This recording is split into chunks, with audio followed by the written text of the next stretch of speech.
Hello, আসসালামু আলাইকুম। আশা করি সবাই ভালো আছেন। তো আজকে আমি এই যে আমার এই ছোট্ট পেঁয়াজের বাগান পেঁয়াজ উঠামো। এই পেঁয়াজ বুনে রাখছিলাম প্রায় 2-2.5 মাস হয়ে গেছে। তো আজকে আকাশের অবস্থা খুবই খারাপ ছিল। তো কালকেও বৃষ্টিতে ভিজছে। তো এই জন্য বললাম যে বৃষ্টিতে যদি ভিজে তো তাহলে নষ্ট হয়ে যেতে পারে। তো পেঁয়াজ তো এমনিতেই পানি বলে নষ্ট হয়ে যায়। তো যে এদিকে দেখছেন ভিজা, কালকে সকালে বৃষ্টি হয়েছে। তো আজকে এগুলো উঠাই ফেলবো। এই যে একটা পেঁয়াজ উঠাই রয়েছে উপরে। তো পেঁয়াজগুলো একদম আগলা, মানে মাটির উপরে উঠে গেছে গা। তো এই যে আমার খালাতো ভাই, আমার ক্যামেরাম্যান, একটা হাই দাও। হ্যাঁ। তো এই যে আমি এখানে আলুগুলো উঠামো।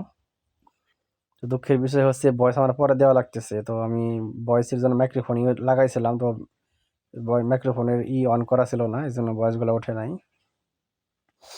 এই জন্য মুখের কথা আর আমার ভয়েসের কথা এক নাও হতে পারে। তো অনেক কাটা হয়েছে। তো এই সাইড থেকে ওঠাই।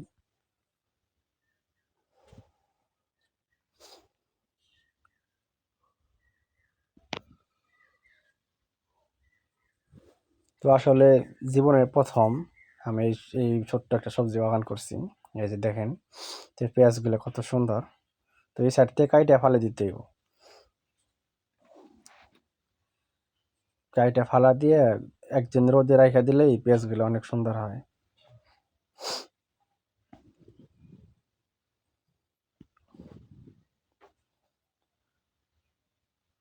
জানি না পেঁয়াজ কতটুকু হবো। তো এই যে দেখছেন যা হয়েছে আলহামদুলিল্লাহ।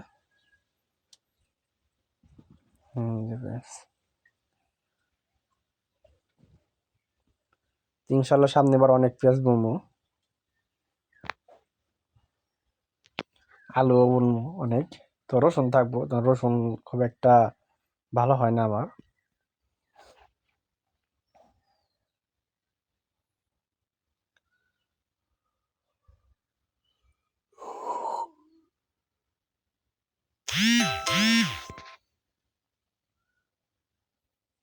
হাত দিয়ে ওঠাই, কারণ মাটির একদম উপরে তো বুনছিলাম নিজে, কারণ বৃষ্টির কারণে ইয়ে পানি দেওয়ার কারণে ওই মাটিগুলো নিচা হয়ে গেছে, সেই জন্য পেঁয়াজ উপরে উঠে গেছে।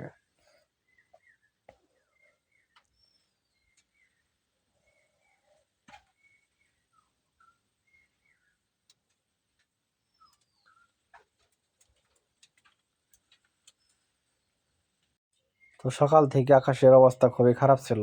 তো এখন রোদ উঠছে। এখন 1টার মতো বাজে আর কি। 1টা বাজে নাই, 4-5 মিনিট বা 10 মিনিট কম থাকতে পারে। তো এই যে পেঁয়াজ আমার, দেখছেন কত সুন্দর পেঁয়াজ।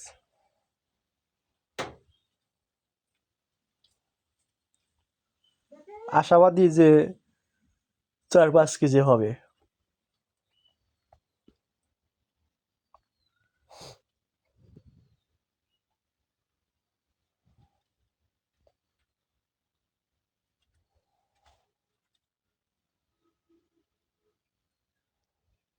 কারণ এগুলো রমজান মাসে অনেক দাম হয়। তো এই জন্য বলছিলাম, তো রমজান মাস পুরাপুরি গেলেই হয়।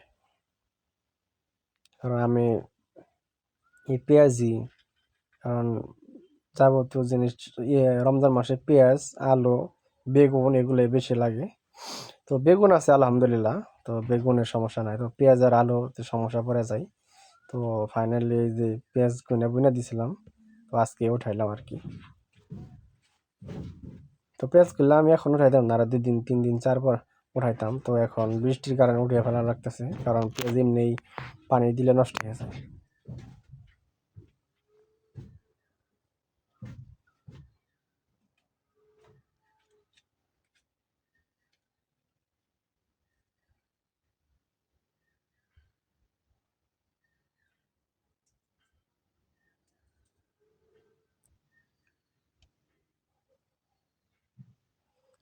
কারণ এই জায়গায় কাঠ গাছ, এই ইকোলেক্টার গাছের পাতার কারণে পেঁয়াজের বারোটা বেজে গেছিল প্রায়। তো মাঝে মধ্যে পেঁয়াজের থেকে পাতাগুলা সরাই দেওয়া লাগতো।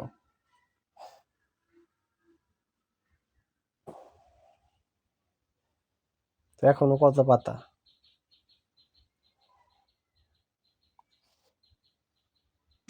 আগে 7 দিনে 2-3 বার করে পাতাগুলো ফালাই দেওয়া লাগতো, কারণ এখন সব পাতা ঝরে যাওয়ার সিজন, সব গাছের পাতা ঝরে গেছে, তো এই জন্য এত পাতা।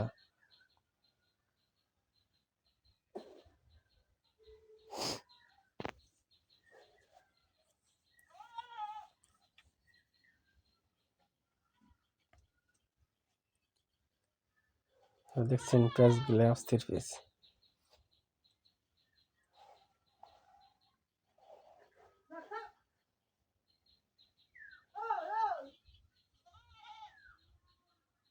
তো ফাইনালি এই যে আমার পেঁয়াজ উঠান প্রায় শেষের দিকে, তো আর অল্প একটু জায়গা আছে, তো এই যে পেঁয়াজ হয়েছে, জঙ্গল দেখা যাইতেছে। আর পেঁয়াজ মাথাটা কাইটা দিলেই তারপরে সুন্দর দেখা যাবে।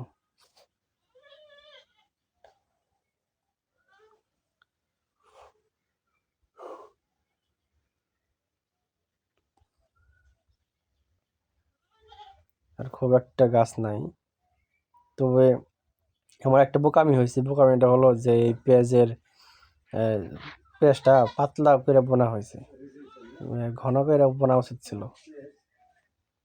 যদি আল্লাহ বাঁচে রাখে তো আগামীতে পেঁয়াজ অনেক ঘন করে বুনবো, তো আর জায়গা বাড়াবো, পেঁয়াজ অনেকগুলা বুনবো। পেঁয়াজ শেষ, আর নাই। এই যে পেঁয়াজ,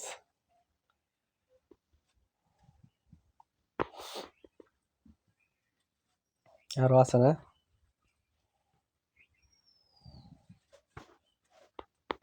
2 কেজি পেঁয়াজ তো মোটামুটি ভালোই হয়েছে।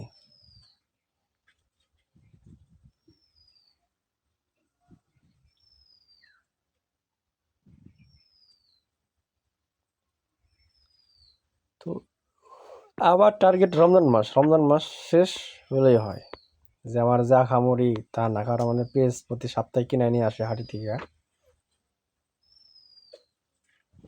তো আমার রমজান মাস তৈরি গেলেই হয়, যেগুলো কাইটা ফালা দিয়ে রোদে শুকা দেওয়ার লাগবো।